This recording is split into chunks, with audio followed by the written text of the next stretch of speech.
Hello guys, welcome to Chemlite institute. So guys, हमने start किया था नीट की पीवाईक्यूज को चैप्टर वाइज सॉल्व कर रहे थे। आज इसका तीसरा दिन है और आज का जो टॉपिक उठाया हमने वो है magnetism. So without any further delay, let's go to the questions. Question start करते हैं। आज का पहला क्वेश्चन आपकी स्क्रीन पे ये रहा। ओके, सो सबसे पहला क्वेश्चन है आपका, from Ampere's circuital law for a long straight wire of a circular cross section carrying a steady current, the variation of magnetic field in the inside and the outside region। यानी कि आपको क्या दिया गया है question में आपको दिया गया है कि एक स्ट्रेट वायर है, जिसमें कि एम्पियर का सर्किटल लॉ लगाना है इसके सर्कुलर क्रॉस सेक्शन पे। तो क्या करते हैं हम लोग, इसमें ये जो आपका है ये वायर है, ये है आपका, ये आपका वायर है। इस वायर में तीन केस आपके बनेंगे। एक तो वायर के अंदर किसी पॉइंट पे अगर मैं वायर को थोड़ा सा मान लो क्रिस्टल क्लियर बना दूं, उसमें कुछ बड़ा सा कर रहा हूँ जिससे कि आपको दिखाई पड़े, ठीक है। इस वायर को समझ लो जूम इन किया है हमने, ठीक है। अब देखो क्या होगा यहाँ पे, एक किसी अंदर के पॉइंट पे, फिर सरफेस पे और एक बाहर, तीन सिचुएशन बनेंगी हमारी, ठीक। तो सबसे पहले क्या करते हैं हम लोग, स्टार्ट करते हैं पहले पे। आपको पता है कि एम्पियर का सर्किटल लॉ क्या होता है, line integral v dot dl equal to mu naught I.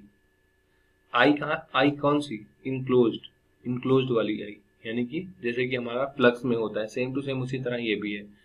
तो अब मैं सबसे पहले इनसाइड के लिए निकालता हूँ, जहाँ पे फर्स्ट केस लेता हूँ, जहाँ पे small R is less than capital R, जहाँ पे आर आप इसकी क्या मान लेते हो, रेडियस मान लेते हो, ये जो सिलेंड्रिकल वायर है। चलो अब यहाँ पे हमने अप्लाई करना है line integral vector B dot D L equal to mu naught into I enclosed. और अब आई इंक्लोज मैंने बोला कि ये पॉइंट लिया आपने। अगर ये पॉइंट पे आप एक ऐसे सर्कल ड्रॉ करें, आप एक गॉसियन जैसे ड्रॉ कर रहे थे, वहाँ पे ये इसका मिडिल पॉइंट हो गया, जहाँ से ये इसका सेंटर है। और अब आपने जो ये ड्रॉ किया, एक स्पेयर आपने, सॉरी एक आपने ये सर्कल ड्रॉ किया, ठीक है।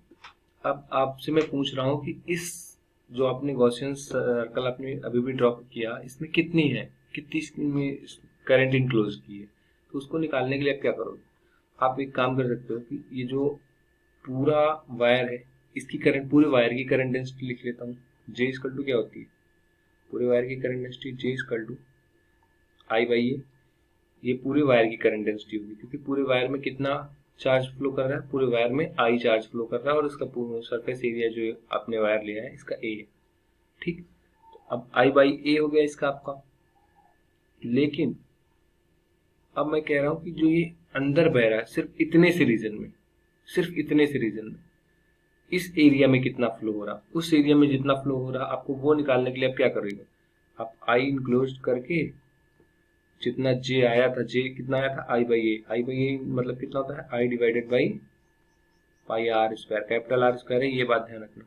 अब आई इनक्लोज में क्या हो जाएगा, जे इंटू जो ये एरिया डी ए वाला था, यानी ये डी ए, ठीक है। अब जे कितना था आपका, अभी भी आया I divided by pi R square, ये आपका आया। और अब आपका जो डी ए आएगा वो कितना आएगा, यानी इस छोटे से पार्ट का एरिया कितना हो जाएगा, पाई आर स्क्वायर। अभी कॉन्टिन्यूस स्ट्रिप है, ऊपर भी जाएगी नीचे भी जाएगी, ठीक है। इसके लिए आपको लेफ्ट साइड वाले का जो है वो इंटीग्रेशन करना पड़ेगा, लाइन इंटीग्रल डीएल। तो जो लाइन इंटीग्रल डीएल आपका आएगा, मैग्नेटिक फील्ड आपका कांस्टेंट है, इंटीग्रेशन आपका DL into mu naught I enclose भी आपका आया, कितना आया, I divided by capital R square into small R square, क्योंकि पाई पाई यहाँ पे कैंसिल हो जाएगा, तो I R square divided by capital R square, ये आपका आया था आई इनक्लोज यहाँ से। अब देखो जो लाइन इंटीग्रल डीएल, डीएल इसका क्या मतलब हुआ, इसका इसका मतलब हुआ लाइन इंटीग्रल डीएल का मतलब क्या होता है, सरफेस लेंथ, कितनी इसकी लेंथ हो रही है इसकी आउटर सरफेस की। तो इसकी आपको पता है कि सरकमफेरेंस जो होती है वही उसकी, सर्कल के मामले में वही उसकी लेंथ होती है सरकमफेरेंस की। तो लाइन इंटीग्रल डीएल क्या हो जाएगा, circumference of smaller circle, smaller circle का आपका सरकमफेरेंस की वैल्यू क्या हो जाएगी, 2 पाई आर। तो आप सीधा यहाँ पे रख देंगे फार्मूले में, B dot 2 pi R into mu naught I capital divided by R square into R square. इसको हम लोग नेक्स्ट पेज पे लिखना स्टार्ट करते हैं। Okay, so just wait a minute. Okay, so let's move on to the next page. आप ये value ध्यान रख लेना, ये वैल्यू जितनी आई है यहाँ पे, ये वाली आपकी इंपॉर्टेंट वैल्यू है, इसी को हम आगे कंसिडर कर रहे हैं। ठीक है, नेक्स्ट पेज में तो आपकी वैल्यू आई थी B dot 2 pi R equal to कितना, mu naught I into multiply small R square divided by capital R square. अब आप क्या करोगे, 2 पाई आर को राइट साइड ले आओ, तो आपका जो वैल्यू आएगी B equal to mu not divided by 2 pi, R से आर कैंसर, सॉरी ये पाई है, ये लिख दिया मैंने गलती से, आपका यहाँ पे आएगा mu naught I small R divided by capital R square. ये आपका जो मैग्नेटिक फील्ड है कितने के लिए था, इनसाइड था, जब आपका इनसाइड है, यानी कि for the small R less than capital R. ठीक, ये आपका पहला केस हो गया, जब आपके साथ ये अंदर हो या बाहर हो, आपके सरफेस पे वही चीज क्या हो जाएगी। जब सेकंड केस लेता हूं मैं, अगर आपके सरफेस की लाइन इंटीग्रल डीएल क्या हो जाएगी, जब यानी स्मॉल आर जो है कैपिटल आर के इक्वल हो जाए, तो उस समय जो आपका लाइन इंटीग्रल डीएल है ये आपका 2 पाई आर स्क्वायर हो जाएगा। और जो आपका म्यू इनक्लोज होता है, जो आपका फार्मूला आई इनक्लोज हमने बताया अभी भी, तो उस समय जब आपका पूरा ये वायर ही है, पूरे वायर में कितनी करंट हो गई, पूरे वायर को इंक्लूड कर रहे हो आप उसमें, तो उसमें जो आई इनक्लोज है वो ऑलरेडी आई के बराबर हो जाएगी। क्यों, क्योंकि इसमें कुछ भी डिफरेंशियल या कोई भी पार्शियल पार्ट आप नहीं निकाल रहे हो वायर का, आप तो पूरा वायर ही कंसीडर करके कर रहे हो, तो इसलिए आई हो जाएगा। अब आप इस सेम टू सेम करिए line integral B dot DL में, तो यहाँ पे बी डॉट डीएल यानी कि 2 pi R equal to mu naught I, तो यानी आपका जो बी आ जाएगा ये आ जाएगा mu naught I by 2 pi R, ये आपका आ जाएगा small R equal to capital R पे। फिर आपका जो थर्ड केस बनेगा वो हो जाएगा कौन सा, small R is greater than capital R, यानी कि जो वायर है, वायर के बाहर किसी पॉइंट पे। अब आप क्या करोगे, आप यहाँ पे भी एक सर्कल ऐसे ड्रॉ करोगे, और यहाँ से आप उसका जो है रेडियस स्मॉल आर होगा उसके सेंटर से। ठीक, अब देखो इसका, इस सर्कल का लाइन इंटीग्रल डीएल कितना होगा, इस सर्कल का लाइन इंटीग्रल डीएल आपका फिर 2 पाई आर हो जाएगा स्मॉल आर, और आई इंक्लोज यहाँ पे कितना होगा, यहाँ पे करंट तो वही इतनी इंक्लोज होगी जितना वायर है, तो वायर में कितनी करंट थी, आई, तो यानी कि इस बड़े वाले जो हमने बनाया है सर्कल, इसमें भी कितनी करंट इंक्लोज होगी, वो भी आई होगी, तो यानी आई इंक्लोज की वैल्यू यहाँ पे भी आई होगी। तो आप सीधा फार्मूला में रखो, line integral B dot DL, DL की वैल्यू 2 पाई आर है, तो यानी B dot 2 pi R equal to mu naught into I, यहाँ पे भी B equal to mu naught I divided by 2 pi R, ये आपका फार्मूला आया। करेक्ट। अब आपको पूछा गया था, आपको पूछा गया था ग्राफ बनाना, ग्राफ बनाना था, चलिए बना लेते हैं हम लोग। ये रहा आपका, एक तरफ मैग्नेटिक फील्ड भी, एक तरफ आपका R, distance from the centre of your wire. तो पहले small R equal to capital R distance तक, यानी स्मॉल आर से लेके कैपिटल आर डिस्टेंस तक कैसे वेरी किया है स्मॉल आर के साथ, स्मॉल आर के डायरेक्टली प्रोपोर्शनल है, क्योंकि mu naught I 2 pi R square ये सारे क्या है, कांस्टेंट है, लेकिन स्मॉल आर क्या है, वेरिएबल है, यानी कि कैपिटल आर तक ये कुछ इस तरह से गया है। फिर small R equal to capital R पे एक फिक्स वैल्यू है, फिर उसके आगे 1 बाई आर के हिसाब से क्या है, वेरी करता गया, 1 बाई आर के प्रोपोर्शनल हुआ, यानी इनिशियली ये बी जो है ये डायरेक्टली प्रोपोर्शनल था आपकी स्मॉल आर के, और एक से समय के बाद B is directly proportional to 1 by R, ये आपका आया। सो अब आप आंसर देख लो आपका कितना है। पहले ऑप्शन में आपको कह रहा है कि ए linearly increasing function of distance up to the boundary of the wire and then the decreasing outside the region, linearly increasing function of distance up to the boundary, okay, so ये नहीं है, a linearly increasing function of distance r up to the boundary of the wire then decreasing with 1 by r dependence outside the region, this one is the correct option, क्योंकि अभी भी आपने derivation करके देखा। okay, so let's move on to the next question। okay, so here it is। इस question में कह रहा है कि आपको there is a metallic rod of mass per unit length 0.5 kg per metre lying horizontally on a smooth incline plane. Okay, सबसे पहले आप बनाओ सरफेस, सरफेस पे आपको यहाँ पे एक मेटेलिक रॉड रखी गई है जिसका मास पर यूनिट लेंथ यानी कि m/l, mass per unit length is 0.5 kg, correct, पर केजी मीटर है। ठीक है, ये दिया गया है, एक सरफेस पे रखी हुई, चलिए मैं मान लेता हूँ कि ये रखी गई है आपकी, इतनी बड़ी सी रॉड है, बहुत ज़्यादा बड़ी नहीं मान रहा हूँ मैं इसको। ठीक, अब क्या कह रहे हैं कि इस पे यहाँ पे जो एंगल बनाया which makes an angle 30 degree to the horizontal, यहाँ से इसने 30 डिग्री हॉरिजॉन्टल एंगल बनाया और the rod is not allowed to slide on, यानी कि इस सरफेस पे बस रखी हुई पड़ी हुई, यानी कि वो ना तो स्लाइड डाउन कर रही है ना कुछ।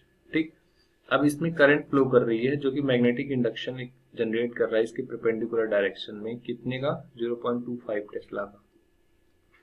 चलो ठीक है, अब ये एक ऊपर की तरफ लग रहा है, एक फोर्स इस पे नीचे की तरफ लगेगा, होगा ग्रेविटेशन। ठीक, और इसकी कुछ लेंथ है L, तो इस पे एक मैग्नेटिक फोर्स भी लगेगा, वो किस डायरेक्शन में लगेगा, I into L cross B की डायरेक्शन में, यानी कि राइट हैंड साइड के डायरेक्शन में लगेगा I L B, ये ठीक है। अब आप इतना तो समझिए, अब आप क्या करे हुए, कुछ नहीं, सीधा सिंपली आपको बस फोर्सेस को लेना है, कंपोनेंट्स को, फोर्सेस के कंपोनेंट्स को आप लीजिए, बन जाएगा। तो चलिए हम यहाँ पे बनाते हैं इसको, mg इस तरफ हो गया आपका, तो इतना है आपका। आपको पता 1/√3 की जो वैल्यू होती है आपको उसको याद रख लेना चाहिए, 1/√3 की वैल्यू आपकी आती है 0.55 के आसपास, और अंडर√3 की वैल्यू होती है आपकी 1.732। ये आप ये समझ लीजिए, कैलकुलेशंस वहाँ पे आसान हो जाएंगी क्योंकि ऐसे टर्मिनोलॉजी में दिया रहता है। तो अब आप इसको सॉल्व करेंगे तो 0.25 ये भी ये आ जाएगा 2, 0.√3 भी 0.5 आएगा, उसके आसपास कैंसिल हो जाएगा। तो आपको जो ओवरऑल कट पिट किया गया आंसर वो आएगा 11.32 एम्पियर। ये आपकी करंट की वैल्यू हो जाएगी जो कि फ्लो कर रही है उस वायर में जो कि रखा गया है उस मेटेलिक रॉड में। सो आपका करेक्ट ऑप्शन कौन सा हो जाएगा, option number 4। Okay, so let's move on to the next question. So guys, let's move on to the next question. Next question आपका कि there is a particle जिसका मास आपको दिया है स्मॉल है एंड चार्ज आपको दिया है q, ये एक्सिलरेट किसी की है साइक्लोट्रॉन। साइक्लोट्रॉन आपको याद रखना चाहिए, साइक्लोट्रॉन क्या करता है, साइक्लोट्रॉन का जो काम होता है, पहले क्वेश्चन कंप्लीट कर लेते हैं। If magnetic field B and the radius of cyclotron is r, then find the kinetic energy of the particle. Okay ठीक है, कोई बात नहीं, हमें बस काइनेटिक एनर्जी निकालनी है पार्टिकल की, जबकि हमें बहुत सारी इंफॉर्मेशन ऑलरेडी दे रखी है। थोड़ा सा जान लेते हैं साइक्लोट्रॉन। साइक्लोट्रॉन होता क्या, साइक्लोट्रॉन क्या करता है, ये एक्साइट करता है, यानी कि जो एक्सिलरेट करने का काम करता है, किसको, पॉजिटिव चार्जेस को, सिर्फ पॉजिटिव चार्जेस को ये एक्सिलरेट करता है, ना कि नेगेटिव चार्जेस को। ओके, सो ये क्या करता है, जो पॉजिटिव चार्ज है उन्हीं को एक्सिलरेट करने के लिए काम आता है, जो ये उसे क्या बोलते हैं हम लोग, साइक्लोट्रॉन। ये नेगेटिव चार्जेस को नहीं एक्सिलरेट करता है, सिर्फ पॉजिटिव चार्जेस के लिए। ओके, सो अब देखते हैं कि रेडियस कितनी दी है साइक्लोट्रॉन की, स्मॉल r। आपको पता है कि जो रेडियस का फार्मूला होता है क्या होता है, r=mv डिवाइडेड बाई qb, ये आपका साइक्लोट्रॉन की जो रेडियस का फार्मूला है।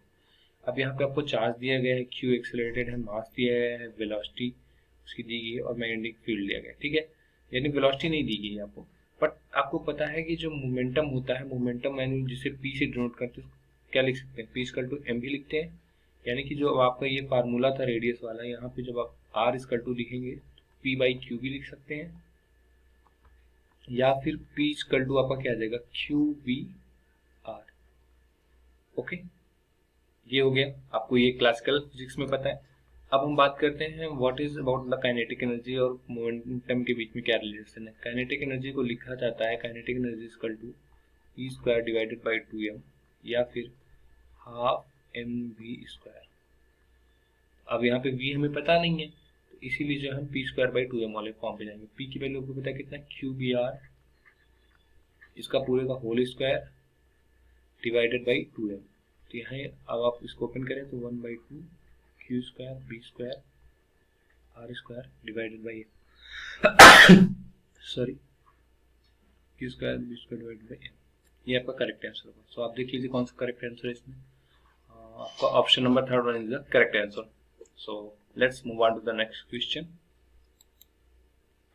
ओके, अगला क्वेश्चन है आपका जिसमें पूछा गया वो magnetic permeability is maximum for magnetic permeability, इसका फॉर्मूला क्या होता है, mu equal to B divided by H. ठीक है, मैग्नेटिक परमेबिलिटी आपका फ्री स्पेस के लिए क्या डिनोट करते हैं, इसको म्यू नॉट। इसकी वैल्यू कितनी होती है 4 पाई इंटू 10⁻⁷। करेक्ट। अब पूछा गया है आपसे मैग्नेटिक परमेबिलिटी की जो वैल्यू है ये मैक्सिमम किस में होती है, डायमैग्नेटिक सब्सटेंसेस में या पैरामैग्नेटिक में या फेरोमैग्नेटिक में।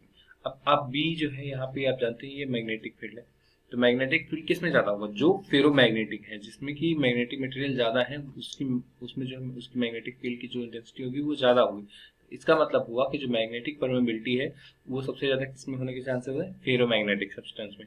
यानी कि जो magnetic permeability is always maximum for ferromagnetic substances, not for the diamagnetic, not for the paramagnetic.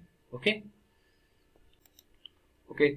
So next question है आपका जहाँ पे आपसे पूछा गया there are two wires carrying, यानी कि आपको दो वायर दे रखे हैं, ये रहा आपका वायर नंबर 1, ये रहा आपका वायर नंबर 2, और एक और केस इन्हीं वायर्स का बनेगा जहाँ पे एक में करंट कैसी है, पैरेलल फ्लो कर रही है, यानी कि एक ही डायरेक्शन में, एक में I1 दूसरे में कितना I2, दोनों सेम डायरेक्शन में, एक में एंटी पैरेलल, एक में I1 ऊपर जा रही है और एक में जो I2 है ये नीचे आ रही है। ये आपका केस नंबर ए, ये आपका केस नंबर बी। यही बन सकता है जब दो वायर्स का कॉम्बिनेशन आपने लिया है उस समय। ठीक है, अब कह रहा है कि जब देखो एक बात और जान लो कि जब दोनों करंट सेम डायरेक्शन में फ्लो कर रही होती हैं उस समय जो इन पे एक्ट जो फोर्स एक्ट करेगा वो कैसे करेगा, अट्रैक्टिव, यानी कि क्या करेगा, ये पैरेलल होगा, यानी कि अट्रैक्टिव फोर्सेस होंगे। और जब अपोजिट में होगा तो कैसा होगा, ये रिपेल करेगा, यानी कि एंटी पैरेलल होगा। और अट्रैक्टिव करेगा यानी कि पैरेलल होगा। ठीक है, ये सबसे याद रखने वाली बात है। और इस फोर्स का मैग्नीट्यूड कितना आता है आपका, अगर मैं इनके बीच की डिस्टेंस d लिख दूं तो जो फोर्स पर यूनिट लेंथ का फॉर्मूला आता है वो आता है mu naught divided by 2 pi, sorry ये पाई है, into I1 I2 divided by t, जहां पे d इनके बीच की डिस्टेंस है। ओके सॉरी थोड़ा जुकाम रखा है गाइस। सो ये था इसका। So let's move on to the next question. एक इसका आपने बताना है सही ऑप्शन कौन सा होगा। सो देखिए, anti parallel current repel each other, ये भी सही है। Equal magnitude of anti parallel current attract each other, नहीं। Equal anti parallel current will repel each other, this is correct. देखो एंटी पैरेलल है और क्या करेंगी, ये आपस में एक दूसरे को रिपेल करेंगी। और लेकिन अगर यहीं पे पैरेलल आ जाए तो पैरेलल वाली क्या करेंगी, अट्रैक्ट करेंगी। इस बात को ध्यान रखना, इस पे कई बार कंफ्यूजन हो जाती है, लाइक कि पैरेलल है तो रिपेल करेगा अट्रैक्ट करेगा, नहीं, इसको आपको क्रिस्टल क्लियर रखिए इस बात को और इस फार्मूले को भी। Okay, so let's move on to the next question. Okay, ये आपका है अर्थ मैग्नेटिज्म से आपको दिया है at a point A on earth surface the angle of dip. Angle of dip होता क्या है, सबसे पहली बात there is a angle of dip जिसकी वैल्यू कितनी दे रखी है आपको, delta equal to -25 degree Celsius. ठीक है, चलिए हम पहले यहाँ पे आपको एक बार अर्थ बना लेते हैं। सबसे ज्यादा कंफ्यूजन बच्चों को यहाँ पे रहती है कि लाइक सर कौन सा किस डायरेक्शन में, तो आप याद रखो जो ये आप जियोग्राफिकल देख रहे हो, ये जो मैं जो ग्रीन कलर से बना रहा हूँ ये सब समझ लो कि जियोग्राफिकल, ये आपका जियोग्राफिकल इक्वेटर होता है, जीई जियोग्राफिकल इक्वेटर। फिर आपका एक ये परपेंडिकुलर में बना रहा हूँ, आपका ये जो ऊपर की साइड डायरेक्शन इसको नॉर्थ बोलते हैं, ये नॉर्थ है लेकिन कौन सा, जियोग्राफिकल यानी एनजी। और ये नीचे है साउथ, साउथ है लेकिन ये जियोग्राफिकल। अब आते हैं हम बात किसकी करते हैं, बात करते हैं यहाँ पे मैग्नेटिक। ये रहा, यहाँ पे आता है आपका साउथ मैग्नेटिक वाला, और यहाँ पे आता है आपका नॉर्थ कौन सा, मैग्नेटिक वाला। इसके अलावा और यहाँ पे जो आपका बनता है ये बनता है आपका साउथ का इक्वेटर, ये बनता है आपका magnetic equator, not south equator, it is magnetic equator. ये चीज आपके दिमाग में क्लियर होनी चाहिए। अब पूछा गया आपका एंगल ऑफ डिप, ठीक है, चलिए एंगल ऑफ डिप आपको बताया है। तो एंगल ऑफ डिप ये समझ लो, ये दोनों जो अर्थ है इसकी वजह से कोई एक मैग्नेटिक फील्ड ऐसे काम कर रहा है बी। अब एक वर्टिकल डायरेक्शन में देखो, यहाँ से इस पॉइंट पे देखो, मैं कह रहा हूँ कि एक वर्टिकल डायरेक्शन में और एक हॉरिजॉन्टल डायरेक्शन में इसके कंपोनेंट्स आएंगे। और ये जो हॉरिजॉन्टल के साथ ये नेट मैग्नेटिक फील्ड जो एंगल बना रहा है, इसी को आप बोलते हो क्या, this is called angle of dip. यही आपका एंगल ऑफ डिप है, जो कि नेट मैग्नेटिक फील्ड क्या कर रहा है, हॉरिजॉन्टल सरफेस के साथ बना रहा है, यानी इक्वेटर के साथ जो बना रहा है, ठीक है। अब इसका एक कंपोनेंट होगा आपका बी हॉरिजॉन्टल और एक होगा आपका बी वर्टिकल, वर्टिकल कंपोनेंट, ठीक। अब देखो, अब हम इसको नीचे की साइड के डायरेक्शन में कैसा लेते हैं, इसको हम लेते हैं पॉजिटिव डायरेक्शन में, यानी कि ये नॉर्थ साइड में जब देख रहे होते हैं तो ये किस में आता है आपका, पॉजिटिव में आता है। जब ये आपका ये पॉजिटिव आता है तब ये कौन सी डायरेक्शन में होता है, तब ये नॉर्दर्न हेमिस्फीयर में लोकेटेड होता है, नॉर्दर्न हेमिस्फीयर, ओके। अब यहीं पे अगर मैं कह दूं कि इसको आपका डेल्टा पॉजिटिव है, डेल्टा पॉजिटिव यानी कि ऊपर का डायरेक्शन में, ये उस समय जो इसमें आता है आपका हॉरिजॉन्टल तो सेम रहेगा, वर्टिकल की डायरेक्शन चेंज हो जाएगी। और अब ये आपका नॉर्दर्न होकर के ये साउदर्न हेमिस्फीयर हो गया, साउदर्न एचएस, ठीक है। तो अब आपको दिया है कि जो एंगल ऑफ डिप है, ये angle of dip northern hemisphere का मतलब क्या होता है, डेल्टा जो होगा वो पॉजिटिव होगा, और साउदर्न का मतलब डेल्टा आपका निगेटिव होना चाहिए।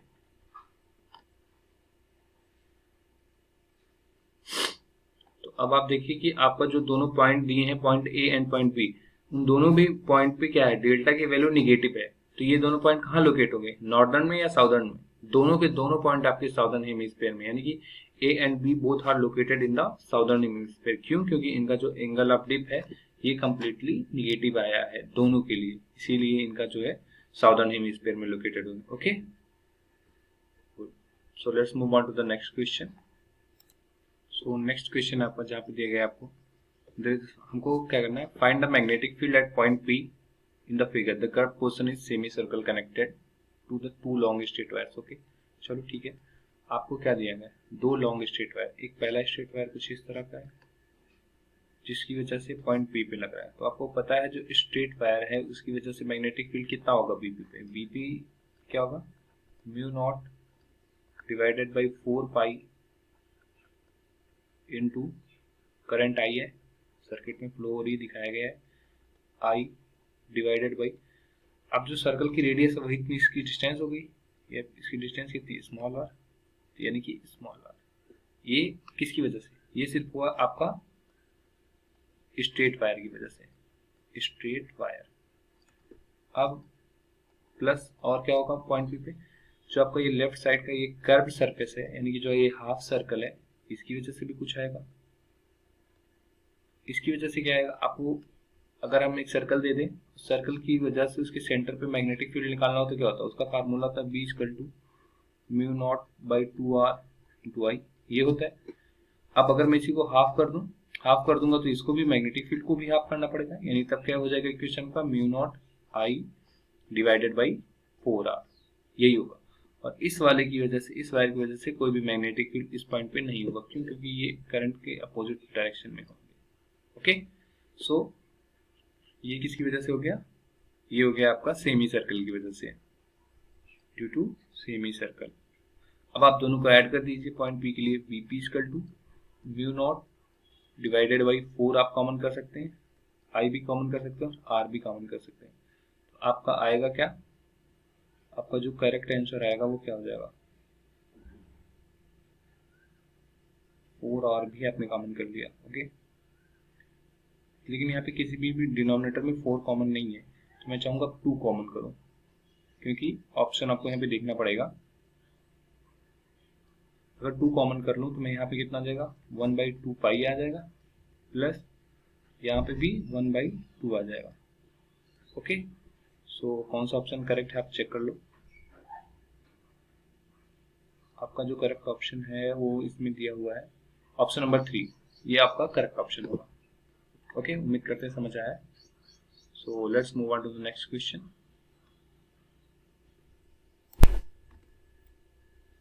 ओके, सो हम लोग नेक्स्ट क्वेश्चन पे जाते हैं, जहाँ पे आपका नेक्स्ट क्वेश्चन है, here it is given a Biot-Savart law gives us the expression for the magnetic field strength of infinitesimal current element ideal of a current carrying conductor only. Okay, second statement दिया गया है आपको that the Biot-Savart law is analogous to Coulomb's inverse square law of Chern's-Q, with the former being related to the field produced by a scalar source ideal while the latter being produced by the vector source Q.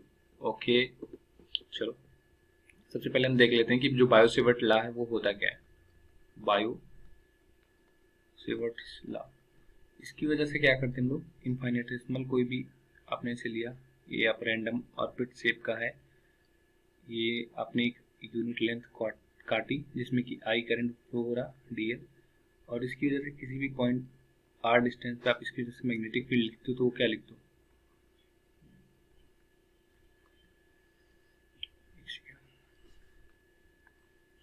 आप लिखते हो B equal to mu not by 4 pi I D L by R Q, ये आप write down करते हो formula.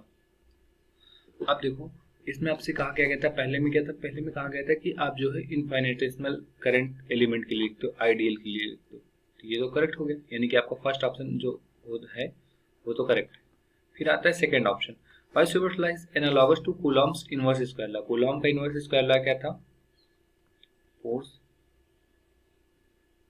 उसकी वजह से क्या लिखते थे, 1/4 पाई एप्सिलॉन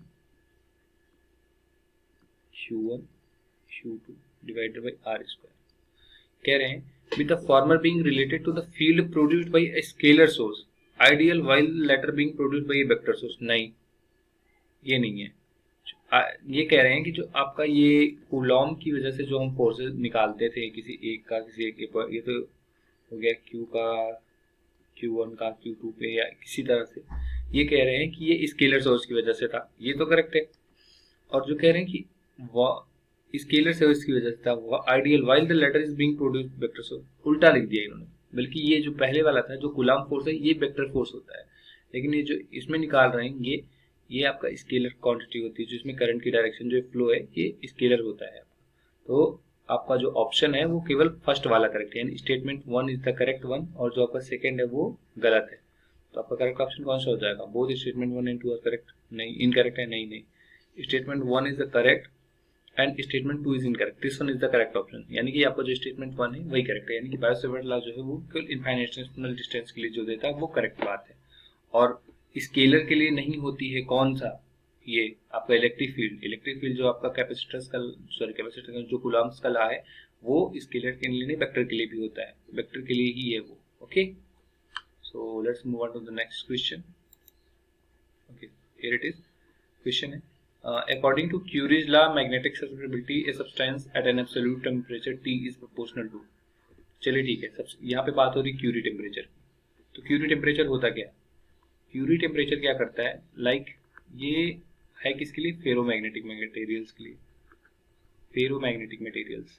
ओके, अब देखो फेरोमैग्नेटिक मटेरियल की बात क्या है, ये किस में कन्वर्ट हो जाते हैं, ये कन्वर्ट हो जाएंगे पैरामैग्नेटिक मटेरियल, इसमें पैरामैग्नेटिक मटेरियल में, पैरामैग्नेटिक मटेरियल में इनका कन्वर्जन हो जाता है। उसके लिए जब क्या करना होता है, आपको बहुत ही हाई टेम्परेचर रखना होता है, और जब टेम्परेचर हम बढ़ाते जाते हैं तो क्या होता है, इसकी जो परमेबिलिटी है वो, उसका जो नेचर है मैग्नेटिज्म वाला वो डिक्रीज करता जाता है। इसी वजह से ये फेरोमैग्नेटिक मटेरियल क्या होता है, एक पर्टिकुलर टेम्परेचर के बाद कन्वर्ट हो जाता है किसमें, पैरामैग्नेटिक मटेरियल्स में, और वो जो पर्टिकुलर टेम्परेचर जहां से स्टार्ट होता है वो कन्वर्जन, उसी टेम्परेचर को क्या बोलते हैं हम लोग, क्यूरी टेम्परेचर। ये बात ध्यान रखना कि क्यूरी टेम्परेचर फेरोमैग्नेटिक मटेरियल्स को ही पैरामैग्नेटिक में बदलता है। ठीक है, अब आप सोच रहे हो कि पैरामैग्नेटिक से उसको और टेम्परेचर बढ़ाए तो शायद डायमैग्नेटिक में भी चेंज हो सकता है। ओके, तो और जो क्यूरी टेम्परेचर का जो फार्मूला आएगा ये किसके इनवर्सली प्रोपोर्शनल होता है, किसके, ये टेम्परेचर जो हम दे रहे हैं इसके इनवर्सली प्रोपोर्शनल होता है, इनवर्सली, यानी कि 1/t। सो आपका करेक्ट ऑप्शन हो जाएगा ऑप्शन नंबर 1। जो मैग्नेटिक ससेप्टेबिलिटी है म्यू के 1/t इस हिसाब से चेंज करता है कि नहीं। मैग्नेटिक ससेप्टेबिलिटी किसकी सबसे हाईएस्ट होती है, अभी हमने देखा था फेरोमैग्नेटिक मटेरियल्स की। इसीलिए जब उनका आप टेम्परेचर बढ़ाते जाओ तो मैग्नेटिक ससेप्टेबिलिटी जो है वो घटती चली जाएगी, एक टाइम पे पैरामैग्नेटिक मटेरियल में कन्वर्ट हो जाए। Good, so let's move on to the next question. So next question है, there is a long solenoid of length कितनी दी गई है इसकी, L इक्वल 50 सेंटीमीटर, करेक्ट। फिर हैविंग ए टर्न्स कितने दिए गए, कैपिटल N आपके दिए गए 100 टर्न्स। फिर इसके बाद पूछा गया the current in the circuit is flowing कितना, 2.5 ampere. Then the magnetic field at the centre of the solenoid, okay. Solenoid के सेंटर पे आपको बताना है, ठीक है। तो जो मैग्नेटिक फील्ड का फार्मूला होता है सोलेनॉइड के लिए वो क्या होता है, B equal to mu not into NI, जहाँ पे स्मॉल n को क्या लिखते हैं, small n is written as capital N divided by L के टर्म्स में भी इसको लिखा जाता है। सो आपको पता है कि जो B equal to mu not NI, n क्या होता है, capital N divided by L, यानी number of turns per length, ये होता है आपका formula, okay. So number of turns कितने हैं 100, लेंथ कितनी है 50 सेंटीमीटर, इसको आप मीटर में कन्वर्ट करेंगे तो 50 multiplied by 10⁻⁻2 metre, is it, यानी कि 100 डिवाइडेड बाई कितना है 0.5, करेक्ट। तो सीधा बस आपको फार्मूले में रखना है, म्यू नॉट की वैल्यू कितना 4 पाई इंटू 10⁻⁻7 होता है, फिर 100 divided by 0.5 into I, current कितनी है 2.5 एम्पियर। बस ये इतना आपको सॉल्व करते ही आपका मैग्नेटिक फील्ड आ जाएगा। हम इसको सॉल्व करते हैं 0.5 से 2.5, यानी कि ये कट के कैंसिल हो सकती, कितना आएगा 5, 5 4 जा 20 पाई, कितना है ये 20 पाई इंटू 10⁻⁻7, करेक्ट। अब एक और यहाँ पे तो एक मिनट, ये 2 चला जाएगा, यानी कि 10⁻⁻5 लिख सकते हैं इसको, तो ठीक है। अभी 20 पाई है तो यहाँ से भी एक 0 हटा दोगे तो 10⁻⁻4 हो जाएगा, तो यहाँ से आपका है कितना 2, फिर 2 पाई बचा 2 यानी 3.14, यानी कि 6.28 इंटू 10⁻⁻4 टेस्ला, ये हो जाएगा आपका किसकी, मैग्नेटिक फील्ड की वैल्यू। सो ये आपका करेक्ट ऑप्शन कौन सा है आपका, ऑप्शन नंबर 2, यानी कि आपका आंसर ये हो जाएगा, okay. So let's move on to the next question. So move on करते हैं लास्ट क्वेश्चन पे, जो कि आज का है।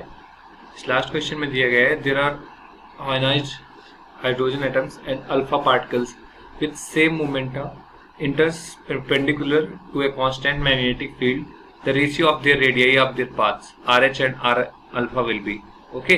सो आपको पता है कि जो रेडियस का फार्मूला होता है वो क्या होता है, R equal to MB divided by कितना QB होता है, इज इट, ये आपका फार्मूला होता है।